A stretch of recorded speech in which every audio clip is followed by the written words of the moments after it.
Today we're making caramels, and this video is made exclusively for Recipes for a Working Girl. The URL is recipesforaworkinggirl.com, and these caramels are being made by myself, amateur cook, and my mom. It's her recipe and they are homemade. First, let me show you what needs to go into this recipe. We need 1 can, a 14-ounce can of sweetened condensed milk, 1 cup of butter, 1 cup of Karo syrup, 2 cups of dark brown sugar, 2 cups or 1 pound, and then 1 teaspoon of vanilla. As well as those ingredients that I just mentioned, there are a few other things that you're going to need.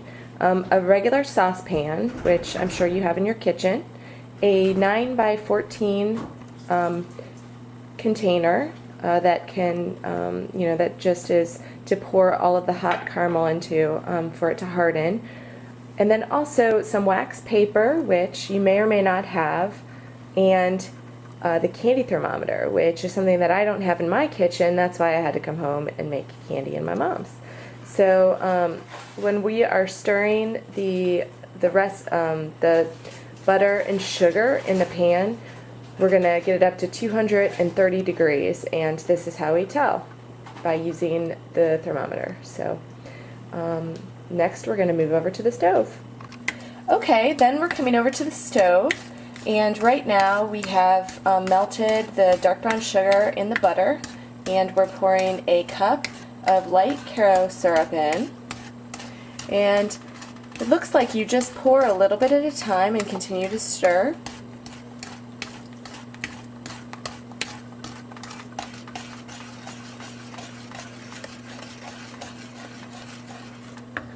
And then we also pour the can of the sweetened condensed milk in once we get all of the Karo syrup out of the cup.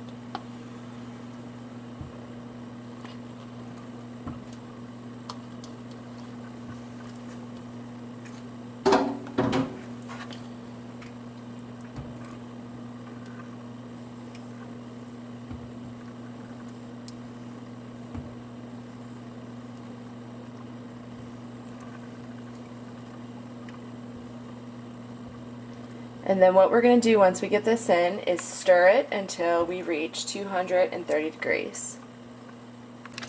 Okay, so we've been cooking this for about 10 or 15 minutes on medium to medium-high heat. The caramel reached 230 degrees, and we put in the teaspoon of vanilla. And now we are continuing to stir it, and make sure you stir constantly throughout this whole process. Until the temperature gets to 240, and then we're going to take it over and place it in our 9 by 13 pan that we've sprayed Pam into to make sure that it doesn't stick. And tell them it's extremely hot. And it's extremely hot. Be very careful. That's my mother. And then once our caramel reached 240 degrees, we put that into a grease 9 by 14 pan, and now we're going to put it in the refrigerator for an hour and a half at least. So once the caramels come out of the refrigerator for about an hour and a half, they're pretty tough. So what we're using are these kitchen scissors to cut them off into little pieces. First, a strip in the 9 by 14 pan, and then a little bit, into 1 or 2 inch bites, whatever you prefer. Then we're taking the wax paper and just with a regular pair of scissors, cutting it out.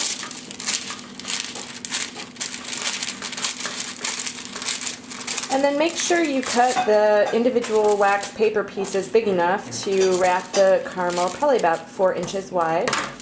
Take a little piece of caramel into it, wrap it up, and then you're going to twist the corners to keep it fresh. So that should do it.